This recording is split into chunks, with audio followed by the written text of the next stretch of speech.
I thought for this last week we should be both practical and idealistic. So we start on the practical side.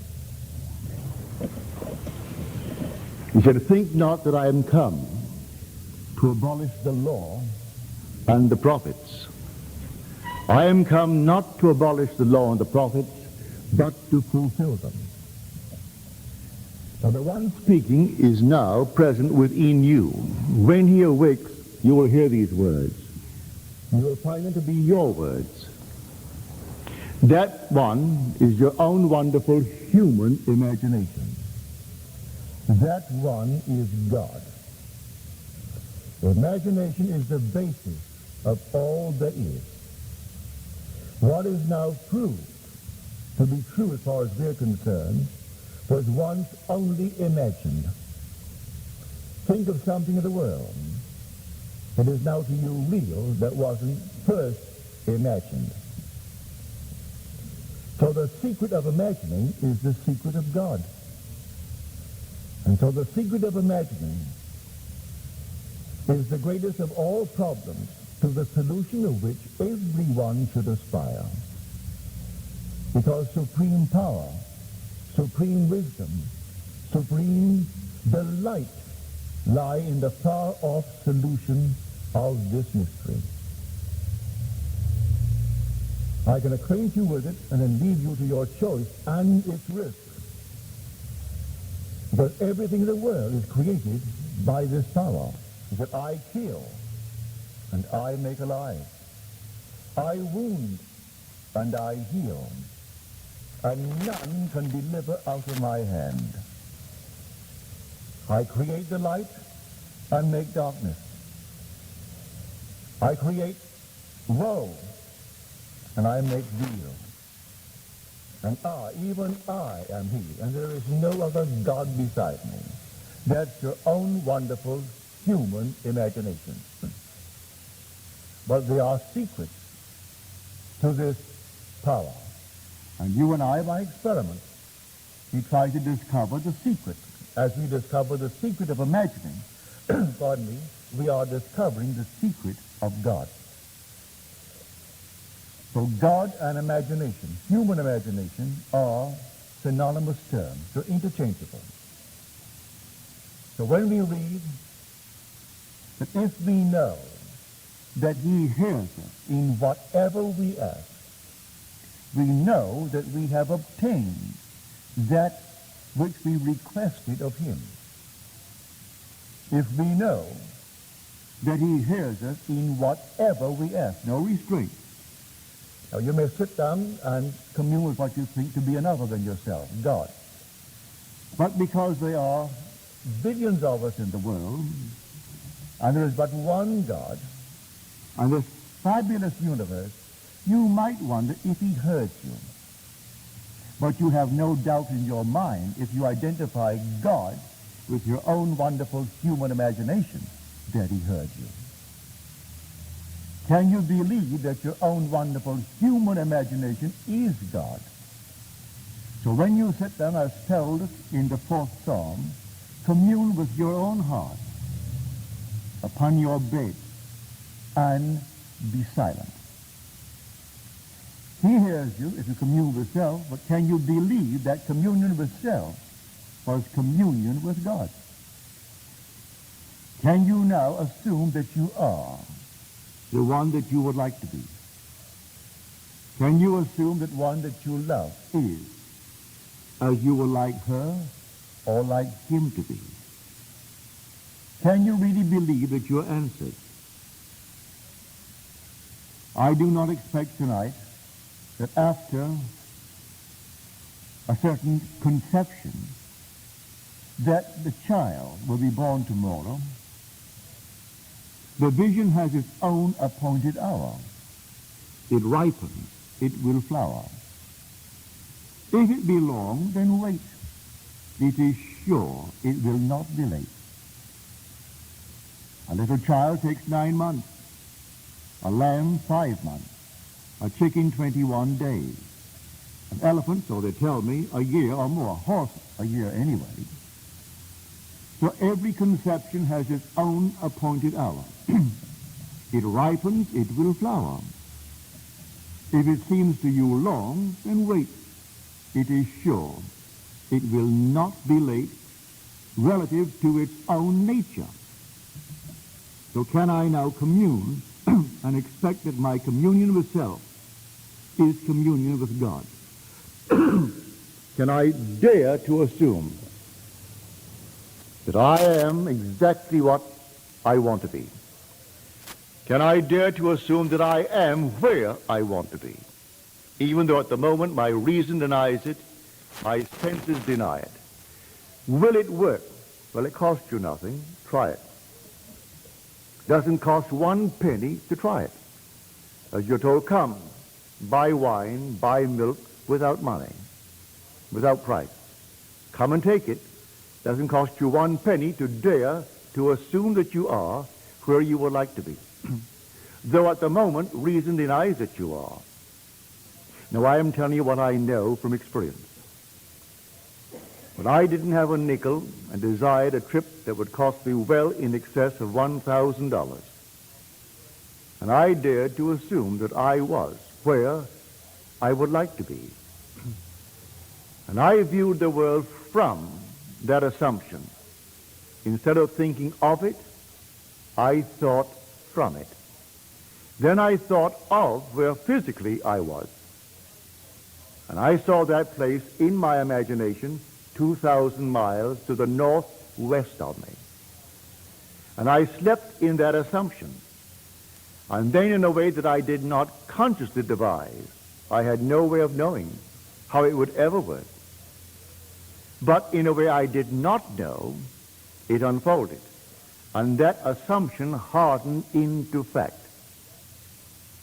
On the strength of that, I tried it again and again. And when it worked, I began to teach it. I began to tell others that their imagination is the cause of the phenomena of life. This was long before I realized the promise as recorded in Scripture. This was only the law. So we are told, blessed is the man who delights in the law of the Lord. In all that he does, he prospers. It didn't say if it was good for you. It left that entirely up to you to make the decision. You could choose something that may be horrible in time. You choose it without contemplating consequences. But he tells you your imaginal act is a fact. Now, as he awakens within you, he reinterprets the law. He can't change the law. He interprets the law. Instead of abiding by the external traditions of our fathers, he tells us what the law really is when he awakes within us. You have heard it said of old, you shall not commit adultery. But I say to you, any man who looks lustfully upon a woman has already committed the act in his heart with her. He tells us that the restraint of that impulse is not enough. The act was committed at the moment of the imaginal act. I may contemplate the consequences and be afraid. My reputation will be at stake if they catch me.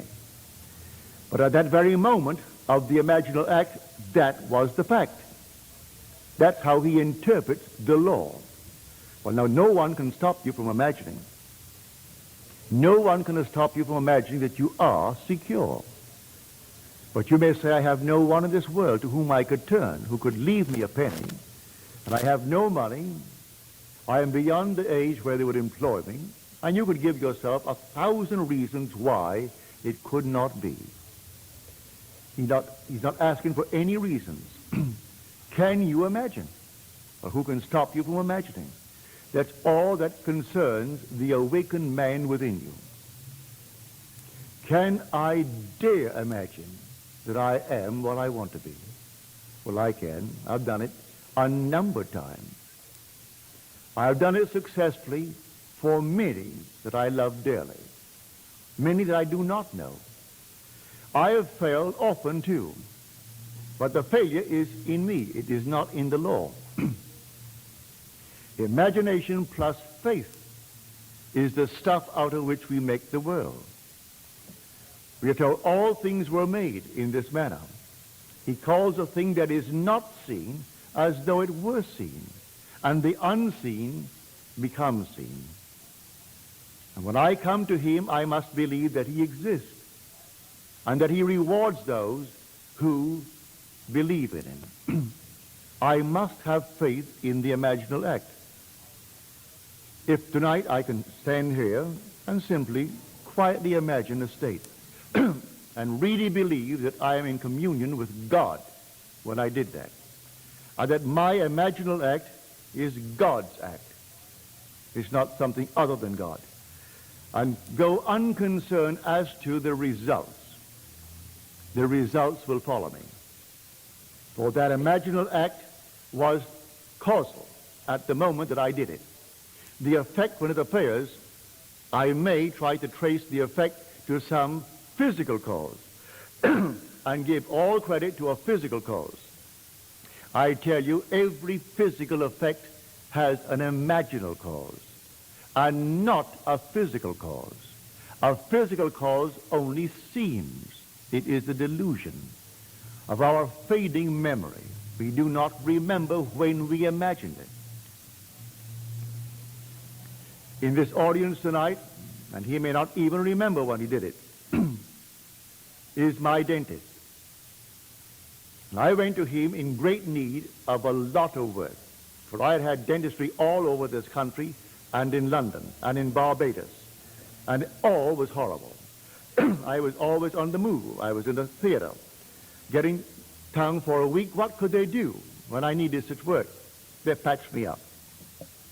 So when I met him, he gave me a complete job because I was here, living here then.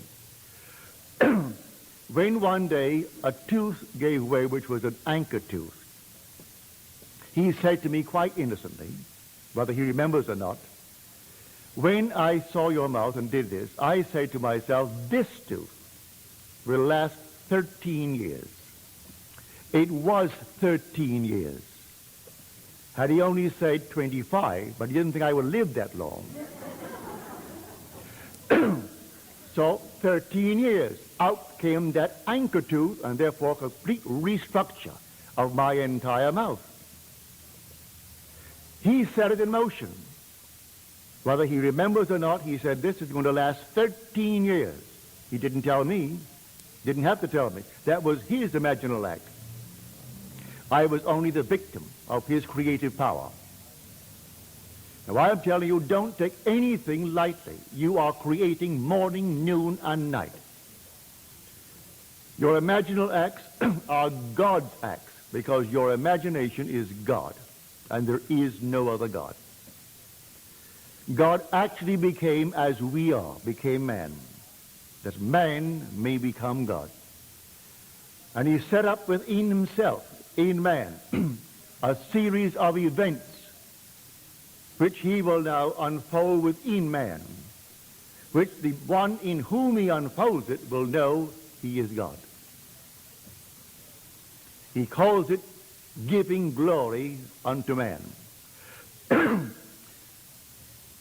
I will not give my glory to another, he said. I have tried you in the furnace of affliction. For my own sake, I do it, for my own sake. For how should my name be profaned? My glory I will not give to another.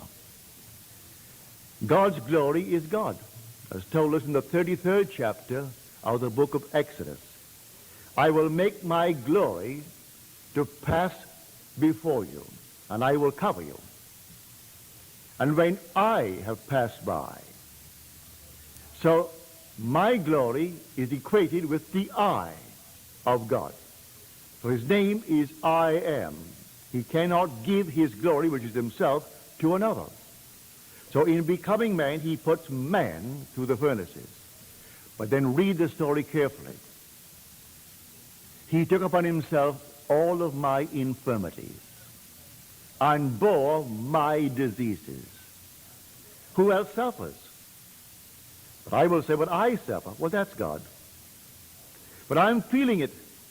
He isn't. There's no he. His name is I am. And so I feel the pain.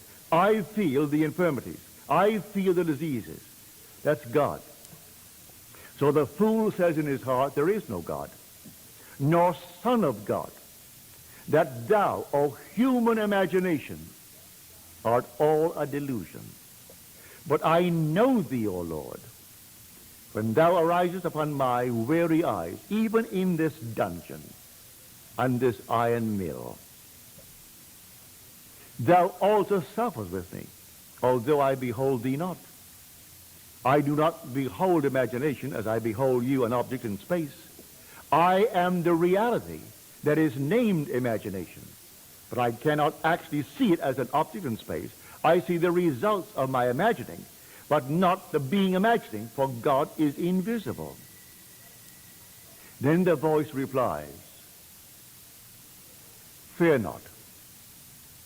I am with you always. Can I ever get away from imagining? If I fall asleep now and I start dreaming, what is dreaming but imagining? When I wake, he's still with me. I'm still imagining. I am with you always. Only believe in me that I have power to raise from death thy brother who sleeps in Albion.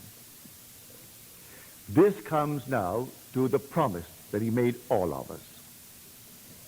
His promise is to give himself to us as though there were no others in the world, just you. Because in giving himself to you, there is no other. Your whole vast world is yourself pushed out. Everything in the world is yourself pushed out. And you manipulate it by your imaginal acts. Everything in the world. Now, the first act begins with the resurrection.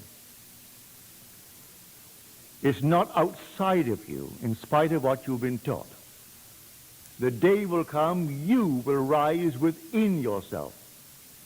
And that's the only God that was ever resurrected, who will ever be resurrected. It's not another, it's you. And when you rise, there is no one on the outside. It's all you. And you are rising in the only tomb in the world where God was ever buried, and that's your own skull. God is buried in the human skull, and that's where he rises. And when he rises, as foretold by his own words in Scripture, he is born. Resurrection begins the act. That same night, you come out of the tomb, which is your skull, and you are born from above. Not from the womb of woman where the garment was born. You are born from above, born of God. Born not of blood, nor of the will of the flesh, nor of the will of man, but of God. In other words, you are self-begotten. God begets himself in you, as told us in the epistle to the Hebrews. He is bringing many sons to glory. But the sons are numbered. Everyone born of woman is that son of God. As told us in the 32nd chapter of Deuteronomy, he has set bounds to the peoples of earth according to the number of the sons of God. But you would say, but look, there are 3 billion in the world. So what's that? I will make them more numerous than the stars, more numerous than the sands of the beach. Well, count them. You can't count the stars. We estimate them to be at trillions and trillions. These are the sons of God, bringing each that he chooses. He didn't bring all together. He brought a certain number, and that certain number he calls the second son. The second son is represented by this fabulous number. The first son is still waiting to come out. He complains because the second son went berserk, went amok, spent his power unwisely. Then he came to his senses and returned to his father, and the father embraced him and gave him the authority of himself. He gave him the ring, gave him the robe, the fatted calf, everything for the one who went out and came back to the Father. For his gift is the gift of himself to you who came out. I chose you in me before the foundation of the world. That's what we are told. Let the first son complain. He'll complain and complain. I served you, and you gave me nothing, not even a kid. He said, my son, all that I have is yours. But the most fabulous gift in the world, or possession in the world, is without meaning unless there is a knowledge of it and a readiness to use it. Going out as we did, we become aware of our possession. Then we can use it. Unless we went out into the world and misused it as we have done, we could not become aware of this power that is our own creative power, our imagination. I saw it so clearly one night. Here I am in this fabulous field of sunflowers, huge, lovely sunflowers. Each sunflower was a face, the human face, but they were all anchored in the earth. And I walked up and down among the sunflowers. They moved like an orchestra moves. They all moved in unison. If one smiled, they all smiled. If one didn't smile, no one smiled. They simply followed like an orchestra. If one bent over, they all bent over. And everyone did what the whole did. One, I didn't say one led them, seemed automatically to do it. And I felt, though I was alone, I could walk up and down, and they were anchored. They couldn't do it. I felt that I was freer, limited as I was, than all of them put together, beautiful as they were. These sunflowers of human faces, but they had not gone out. I was once a part of that infinite garden, not aware of what I possessed. And my Father chose me in him before the foundation of the world, and we went out to go through hell in this world, that I may become aware that all thine are mine. To become aware that all that is God's belonged to me, I had to go through the furnaces of affliction. And having gone through the furnaces, then he awakes within me. And he tells me how I will know he is awakened within me. He set up in the beginning the result of the experiences of humanity. And that result is a son. The son is called David. And when I find him, I will know he is my son.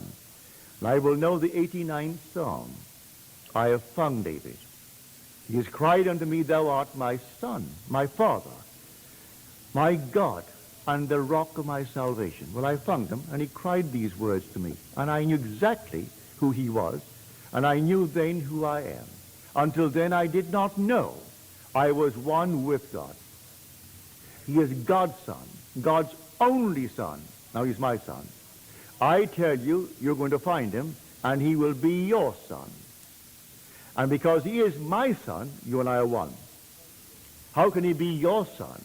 And I know he's my son, and you and I not be one Father. So we are told there's only one body, one Spirit, one Lord, one God and Father of all. So in the end, they will not be Greek and Jew, bond and free, male and female, only one, all one in God. And you will be that God. So this is the promise that he made. Now, when I read the Bible, I take all the related parts of the promise and put them all together. For all of these things put together will find their fulfillment in you. All his promises find their yes in him, as you read it in the 2 Corinthians. All the promises of God find their yes, their fulfillment in him. So there are 39 books. Together they form one book. But the context, which means the meaning of it, you will find related, scattered over the 39. He pulls from this, from that, from the other, written over the centuries, and pulls them into one pattern. So Christ is the pattern man. That pattern is buried in man. It's the only Christ in the world. When the pattern unfolds in man, it unfolds in man as the man in whom it unfolds. And then he knows who he is. And he has no doubt in his mind as to who he is. He is the Lord spoken of in Scripture. And that Lord is God the Father. And the whole thing unfolds within him. But he does not abolish the law that he gave. He explains the law as a psychological law and not a physical law. So if I long after someone, at that very moment, the act was committed. I state boldly. I stated boldly as my dentist stated it boldly. It was committed. So I went blindly on, enjoying everything he did. It was perfect. Then suddenly comes a little bleeding thing, which no one could stop. Out comes the tooth. He set it in motion the day he said to himself, not to me, it'll last 13 years. I checked it. It was 13 years. So Blake said in his wonderful Jerusalem, oh, what have I said? What have I done? Oh, all-powerful human words. For the word of man is the word of God, and the word shall not return unto me void. It must accomplish that which I purpose, and prosper in the thing for which I sent it. But man forgets his word. Then it comes up, and he looks for a physical cause for it. Now we'll start searching. Well, you know what? Well, your system is run down. Did you have fever? Did you have so-and-so? And you ask 1,000 questions of the one. Did you have so-and-so? You said no, no, no. No one thinks of that moment when the word went out. So the word goes forward, and it cannot return unto us void.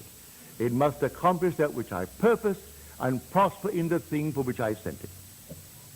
I can see my father now, back in 1919. There were 10 of us, 9 boys and a girl. He was a ship chandler. He had a grocery store and a liquor store and a meat store, regular little grocery. And he supplied ships. And the ships were bringing the boys back from the First World War. And they would tell him all kinds of stories. At dinner, he would say to my mother, we will have another war. In 20 years, there will be another war. It'll be against Germany, but this time it's going to be Germany and Japan. He didn't mention Italy, but it will be Germany and Japan. We will again have America as our ally. France will be our ally. And Mother would say, Joseph, we have 9 sons. In 20 years, they'll all be eligible to go to war. We were kids, 1919. I was 14 years old. In 1939, on the first day of September, war broke. Exactly 20 years. What did my father know of any prophecy concerning this? He was only repeating what he heard from the captains and the stewards and the chief officers as he did business with them. But they were his words. And he said it with conviction because he believed these men knew what they're talking about. And our headline, day after day, they are setting the picture in motion for tomorrow's confusion. There are men who are paid enormous salaries to write scare headlines. All right, so he writes the scare headline thinking it only sells the papers. It isn't going to hurt anyone. It isn't. We are going to fulfill them. We fulfill all of our words because God and man are one. Man is all imagination, and God is man, and exists in us and we in him. The eternal body of man is the imagination, and that is God himself. And God's word is man's word, and it cannot return unto him void. It just can't if he speaks it with conviction. So imagination plus faith, these are the very stuff out of which we fashion our world. So can I tonight be alone and commune with myself and be confident that he heard me? I know that I heard myself. Well, that self is God. If we know that he hears us in whatever we ask, we know we have obtained, not going to, we have obtained that which we request of him. Read it in John's epistle, the first epistle, the 5th chapter, the 15th verse. We have obtained it. Well, it'll take a little interval. It may come tonight, but depending upon what seed you planted. One seed will grow overnight. Other seeds will take a little longer. But each has its own appointed hour. There's not a thing wrong in your noble dreams in this world You want to be wealthy? What's wrong with it? You want to be anything? What's wrong with it? Everything is possible. A friend of mine called me last week. He's now appointed the head purchasing agent for the city of Culver. By law, he is not qualified. He does not have the educational background. The law demands you must have a college degree. He doesn't have anything outside of high school. They rearranged it to appoint him the head purchasing agent of Culver City. Why? He came here, he and his brother. I buried the brother a few years ago. He got this job not dreaming for one moment he could ever transcend it. I said, don't for one moment entertain that thought, Dwayne. The job is yours if you want it. Don't push the other one out. Let him go higher. You want to be the purchasing agent of the whole city of Culver? You are the purchasing agent. Sleep in it just as though it were true, and you hurt no one. Last week, they rearranged the law, and he is appointed purchasing agent to take effect in July. Now, everything was rearranged. Everything will be rearranged for you. A friend of mine who told me here that you aren't allowed to speak at any state university unless you have a college degree. Well, he confessed he did not have one, but he was invited by the professor at UCLA to take his class. I think there were 3 or 4 classes in the use of imagination, in advertising. And so here he went in without the degree, and he was given, well, all the freedom that the professor enjoyed, and he gave either 3 or 4 lectures instead of the professor who went off for those 3 or 4 lectures. So they suspended the rules. They'll suspend every rule. You're not supposed to do this, not supposed to do that. Ignore it. Ignore every rule. As my friend used to say to me, and I said, you can't smoke in here. Look, no smoking. And he was a very wonderful lad. He said, he didn't say positively. And so he would go right through the gate to the airplane, and I would say, Mort, you cannot smoke in here. It's not supposed to smoke. Didn't say positively. And here's Mort going right through with his cigarette. No one stopped him. I'm not saying that you should do it. He didn't do it to brag. He simply believed in himself. He wouldn't hurt anyone. Now, you don't have to hurt anyone. I tell you, your own wonderful human imagination is immortal. That's the man in you that cannot die. I meet them, those who are called dead, and I tell you they aren't dead. Nothing dies. Everything is restored. Everything is restored. But the day will come, you'll go beyond restoration, and you will resurrect. And who's resurrecting? God. And God in you awakens, and you are God. Because God is the Father of David. That is the way you know you are God. I will tell of the decree of the Lord. He said unto me, thou art my son. Today I have begotten thee. These are the words of David. What is going to happen to you? Then you will know you're God. You have no other way of knowing that you're God, unless God's only Son calls you Father. For no one knows who the Son is except the Father, and no one knows who the Father is except the Son, and anyone to whom the Son chooses to reveal him. So no one has seen God, but the only Son who is in his bosom, he has made him known. And he comes out of you and calls you Father, and then you know who you are. And I'm telling you, every one of you, because you and I were chosen in him before the foundation of the world. Chosen for the purpose of receiving the gift of God, which is his glory. For he gives me himself. And in giving me himself, if he's a father, then give me your son. You can't give me yourself in part. Give it to me in totality. So if you are a father, then where is your son? Your son must be my son. And he gives me his son. So he so loved us, he gave his only begotten son. To whom? To you, to me, to every child born of woman. So every one of us will become fully aware that we are God. And yet, I will know you as Jim. I will know you as Jim, but I will also know that you are God. I'll know you as Sarge and know you are God. I'll know you as Bill and know you are God. I'll know every one of you. And the unnumbered billions that are not known to me here, in that day I'll know them all, and still know them all as God. For there is nothing but God. When the curtain comes down on the final act, we're all God. We are then the glory of God. So we will finish the work. He said, I have finished the work which thou gavest me to do.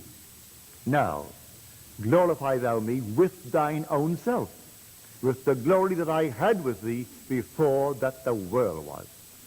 It's returning now. The whole memory returns, and then every man becomes God. But now do not fail to apply the law. Blessed is the man who delights in the law of the Lord. In all that he does, he prospers. You name it, and you can be it. You just name it. And if you dare to assume that you are it, and view the world from that assumption instead of thinking of it, you will crystallize it. You will actually manifest it in this world. That definition of imagination, I'll go along with for a certain point, up to a point. That things present are sense perceived and called real. Things absent are called imagination. But man being all imagination, man must be wherever he is in imagination. So I need not be anchored to where my senses dictate. I can stand here and assume that I am elsewhere. And then if I assume that I am elsewhere, let me anchor myself there and view the world from it. If I view the world from it, I should see this place as I would see it were I physically there. I can see it surrounding me and under me. Then I did not move in imagination. If I move in imagination, then I must think of where I was physically and see it elsewhere. I can see it where I am in imagination and be moved. For all motion, well, I can tell myself if I have moved by a frame of reference. If I have moved relative to this room, well, then let me look to see where am I now. I must have moved. For motion can be detected only by a change of position relative to another object. Well, here is the object. I assume now that I am, and I name it. If I am elsewhere, let me think of this room. Well, I can't see it as I now see it. If I see it as I now see it, then I didn't move. I can only move if I see it differently. Well, now, if I move, and now I'm standing in my home, sitting in my chair in the living room. Now let me think of this club. I must see it away down on Catalina and feel myself at home on Carroll Street. And then think of the club, and it can't be here. It has to be away down on Catalina. Then I've moved. For man being all imagination, he must be wherever he is in imagination. If I practice this, it becomes easier and easier. I just read of the story of a very dear friend of mine, used to come to my, not so many meetings, but I would say once a month she came home for a personal appointment in New York City. She was killed last week in a car driven by her husband. And I can now see this perfectly lovely, gracious lady. She had a home in Oyster Bay in Long Island, and she had her apartment in New York City. Her name is possibly one of the most prominent names in America. The name is Roosevelt. She was of the Teddy Roosevelt branch. Her name was Grace. Her husband was Archibald.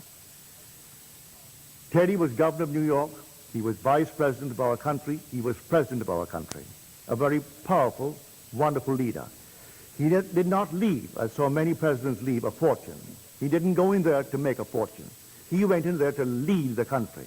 And as he said, I don't consider public opinion. I form what I think is best for our country, and I feed them what they ought to know. I feed them what I think is best for our country. So he didn't go in there to make a personal fortune, and he came out without a personal fortune. So she, in spite of her name, did not have a personal fortune. She had a home in Oyster Bay in Long Island, and a lovely apartment, beautifully furnished from things that her father-in-law had given. If she did not rent her New York apartment for the summer, she could not open her home in Long Island. She couldn't afford it. Being a lovely home in a very wonderful, fashionable area of New York City, she always got a wonderful price paid in advance for the 3 or 4 months. Then came the end of a season where they aren't looking for any homes, and she came to see me. She said, Neville, I am desperate. Unless I rent the place in New York City, we can't open our home in Long Island. I said, all right, it's rented and you're living in Long Island. Oh, but she said, Neville, I can't do that. I said, tonight you sleep in your home in Long Island. But she said, I can't do that. How could I go and sleep there? I said, you don't do it physically. Tonight you sleep physically in New York City in your apartment. But in your imagination, which is the only reality, you sleep in your home in Long Island. And then you think of your place in New York. And the reason why you see it across the East River is because you are physically sleeping in Long Island. And the reason why you're sleeping there is because you rented it. Put them all together, that's why you're there. She said to me, if it rents, I'll call you. I said, there's no if about it. If, the only if is, if you do it, then you'll call me. I took her to the elevator. She went downstairs, went back to her place. The next day, at 9 in the morning, Mrs. Roosevelt is on the phone. She said, Neville, this is Grace Roosevelt. I said, how are you, Mrs. Roosevelt? She said, I'm calling you from Long Island, where I slept last night physically. Said, I went home. No one came at all over the period that your rent places. But as I got home, soon after I got home, an agent called and asked if I could show the apartment. A single man came in. He liked the place. Money meant nothing to him. He said, I want immediate possession. But I mean immediate. I mean now. But she said, I can't get out now. I have to call my husband at the office. I don't care what you do. I want immediate possession. And here is my check in advance. Call the bank to see if the check is good. She got out that day, called her husband to meet her, and off they went to their home in Long Island. Well, she was just killed last week at the age of 73, I think it was. He was driving. He wasn't injured, and the friend in the car wasn't injured, but Grace was killed instantly. But at least she learned the law. She didn't come to the meetings very often because she said in her capacity, she was a pillar of the Episcopal Church in New York City, also in Long Island, and it would not be advisable to be seen in my meeting place. That's scumming, that's slumming. But she always came to my home to any problem. Once she had it with her son. He came back from Egypt, where he was in the State Department. And he came with a huge big beard. And she said, Neville, I'm embarrassed. It's long before people wore beards. Today, it would be the thing to do. But he came back long before the young fellows wore beards, with a huge big beard. She said, Neville, I'm so embarrassed, I just don't want to walk down Fifth Avenue with him. I make him walk ahead, walk behind me. I don't want to be seen with him. What must I do? Because he gets annoyed and he will do nothing that his father and I suggest. I said, how would you feel if you kissed him and he had no beard? You will kiss your son, wouldn't you? Oh, yes. Well, then put your hand on his face and he doesn't have any beard. And then kiss him and feel that smooth skin that is your son's face, and he has no beard. All right, I will do that. She didn't tell me. I opened the morning paper one Monday morning. It was a big fashionable social wedding, and here is Mrs. Roosevelt and her husband, and here is her son, and here is the bride coming down the steps of the Episcopal Church, and he has no beard. The next time she came to see me, I reminded her, I said, you know, you came here the last time about the beard, and the beard is off. She said, you know why? I said, yes, I know why, but you tell me why. Well, the girl that he married refused to go through with it unless he shaved. She saw the physical act. I said, no, that wasn't it. You promised me that you would kiss him and feel his smooth skin. And you feel the smooth skin and it would come off. She said, I did do it. But the girl demanded it. So she goes back to a physical causation, and it wasn't so at all. There is no natural effect with a natural cause. Every natural effect has an imaginal cause, and the natural only seems. So she is still going to insist it is because the girl wanted to bear it off, that's why he took it off. Well, now she knows better. She's now in a world just like this, but at least she learned the lesson of the law. She didn't learn the promise, because when I spoke to her, I did not have the promise. I had not realized it. You know the promise because it only happened to me 12 years ago this coming month. So those who knew me before have not heard from me the promise. Those who have known me since, well, all right, they know the promise. So I ask you tonight to please take it seriously. Watch your every imaginal act. And I will say to everyone, don't take anything lightly.